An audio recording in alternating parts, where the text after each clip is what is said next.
家好啊！今日咧會去北角海濱下注嘅，咁我哋喺呢個北角嘅地鐵站，呢個電車路嘅出口過馬路，跟住就轉彎轉右咁直行，咁你途經咧就見到渣華道街市，一直咧就行咁就得㗎啦。見到呢個牌再左轉，咁你見到咧前面咧就係去碼頭嚟嘅。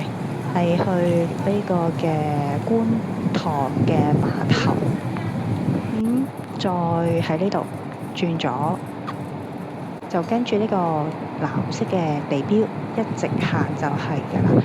其實佢左手邊咧都係一啲大型嘅商場嚟嘅，咁啊有啲食肆啊、啲 shop 啊、一般嘅商場啦。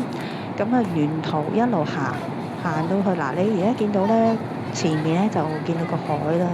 咁佢其實而家咧就係閒日嘅2點鐘啦，大約。咁因為呢期咧啲經常落雨啊，趁今日咧就冇乜雨水啊，咁又唔係話太陽太熱啦，咁個風找住嘅。咁反而你話冇乜太陽仲好添，因為夏天咧，如果你話行海濱冇遮冇掩咧，就真係好辛苦嘅，下一陣已經出晒汗。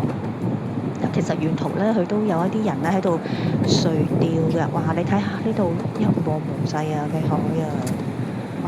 有少少風咧吹住咧，仲舒服添。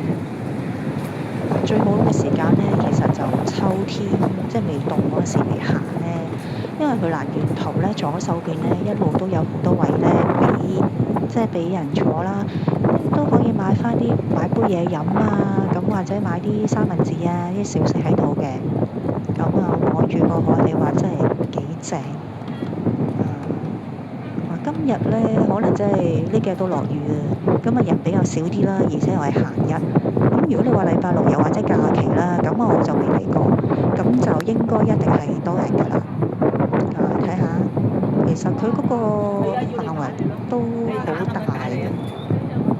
你話如果係相比起尖沙咀又唔同啦，因為尖沙咀經常性咧都係人來人往，咁呢度咧就比較少人啲啦。如果你話同埋方便翻啦，住香港區嘅朋友啦，又唔使去到過海咁遠。我哋呢度沿途啦，一直行啦，其實佢都好，即係其實呢條路咧都好長嘅。佢呢度可以通過去，好似通過灣仔啊。呢個係東岸嗰邊嚟嘅。頭先嗰啲位咧就冇瓦遮頭啦。咁掟咗彎之後咧，裏邊呢度咧即係有嘢遮嘅，咁就唔使太陽曬啦。好啦，今日我就行住咁多啦，我就唔行啦。咁沿路去就掉頭過返啦。咁亦都可以行多一轉，望下啲海景啦。頭先返嚟嗰度商場啦，呢度有間 Starbucks 嘅，咁都幾好坐啦，對住個海。其實佢唔係太多人，就算行都唔係太多人嘅。咁另外一邊呢，右手邊呢度都係商場嚟嘅。咁行一轉俾大家睇啦。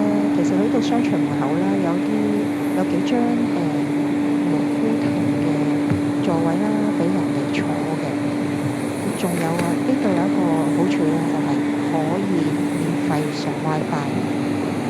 咁如果你有時間咧，可以喺度 hea 下1-2個鐘啊，都冇人管你走。呢個係俾啲遊人咧喺度休息嘅。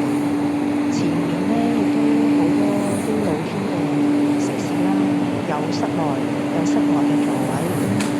咁或者落雨嘅時候就坐室內啦。咁如果好天啊，即係其實佢個範圍都幾大，即係唔會覺得好逼仄咯。有啲食簡餐嘅，亦都有簡餐啦。咁前面亦都有間 coffee shop 嘅。因為今日行嘅係真係有落雨嘅關係咧，即係比較少人啲啦。少人有少人唔使即係等位啦。今日就拍住咁多先。